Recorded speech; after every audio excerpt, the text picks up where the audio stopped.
নামাজি ছিল, পরেশগার ছিল, হঠাৎ কেন এরকম করলো কেউই বুঝতে পারতেছি না। এটা সব যতটুকু বুঝে যাচ্ছে, পোস্টমর্টম রিপোর্ট আসলে তো সঠিকটা জানা যাবে, তারপর আমরা ধারণা করতে পারি খাবারে বিষ প্রয়োগ। মাসুম এক জায়গায় সঞ্চয় জমা করতো সেফ সেফ নামক সমিতিতে, সেখানে সঞ্চয় জমা নেওয়ার জন্য লোক আসছে, আইসা দেখলো যে এখানে মাসুমের লাশটা আর কি ফাঁসির দড়ির সাথে ঝুলতেছে।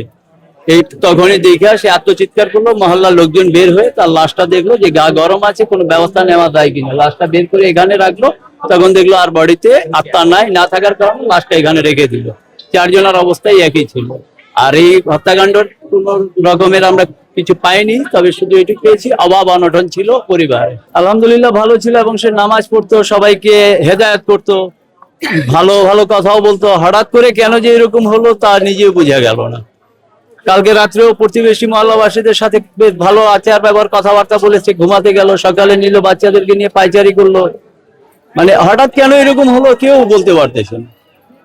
আর কোন রকমের দ্বন্দ্ব নাই কারোর সাথে, কোন রকমের সন্দেহ করার মতো কিছুই নাই। বড় ভাবির সাথে দেখা হয়েছিল, সে শুধু এইটুকু দেখেছে, সে ঘুম থেকে উঠেছে, ওয়াশরুমে গেল, বের হলো, তারপর আবার গিয়ে বাচ্চাদেরকে নিয়ে একটু পাইচারি করলো। না না, এরকম কিছুই না। শুধু আমরা না, প্রতিবেশী আর চা দোকানদার কিংবা পাশের লোকজন আছে যারা প্রতিবেশী, তাদের সাথেও সে ভালোভাবে কথা বলেছে, স্বাভাবিক, সম্পূর্ণ স্বাভাবিক অবস্থায় ছিল।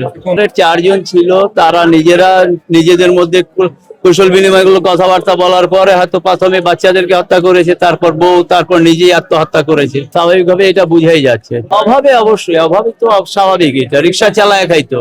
এইটাই তো আমাদের কাছে দুঃখ। তার এই সমস্যার সমাধানের জন্য তো বড় ভাই রয়েছে, মামারা রয়েছে, যে কোনো একজনকে বললেই সমাধান করে দিত। 3 ভাই 3 বোন, মাসুম ছিল 3 নাম্বার। ভাইয়ের মধ্যে ছোট ভাই একজনের ছিল 3.5 বছর, একজনের ছিল 1.5 বছর। ছেলের নাম মিনহাজ আর ছোট ছেলের নাম আসাফ। সমিতি এলা যখন আসলো 10টার পরে 11টার মধ্যে, তার আত্মচিৎকারে লোকজন সবাই বের আসলো, প্রতিবেশীরা, মা বাবা সবাই জানলো, ঘরের লোকজনও জানলো একই সময়। দরজা সবসময় খোলা থাকে, সকাল থেকে দরজা খোলা থাকে। আর 3টা পড়ে আছে, আর মূল যে মাসুম, সে ফ্যানের সাথে ঝুলন্ত অবস্থা। এটা তো স্বাভাবিক, তাছাড়া তো উপায় নেই। কোন রকমের দ্বন্দ্ব হলে তো আত্মচিৎকারে আগেই লোকজন আসতো। তারা এটা বুঝ পরামর্শ করেই করেছে, নিজেরা নিজেরা না। এটা সব যতটুকু বুঝে যাচ্ছে, পোস্টমর্টম রিপোর্ট আসলে তো সঠিকটা জানা যাবে, তারপর আমরা ধারণা করতে পারি খাবারে বিষ প্রয়োগ। মানুষের সাথে কথাবার্তা বলেন বা মসজিদে গেলেও, মসজিদে বেশিরভাগ আমাদের সাথে দেখা হতো। এলাকায় কারোর সাথে ঝগড়াঝাটি নাই, মানে কারোর সাথে আজ পর্যন্ত তর্ক বিতর্ক পর্যন্ত দেখি নাই। আজকে শুনলাম আর কি কিছুটা অভাবে ছিল, আজকে শুনলাম যে কিছুটা অভাবে ছিল, ঋণে ছিল। 5 ওয়াক্ত নামাজ পড়তেছে, মসজিদে আমার সাথে দৈনিক দেখা হয়। একটা মেয়ে আছে 6 এ পড়ে, আর 2টা তো বাচ্চা মারাই গেল, একটা 6 এ পড়ে।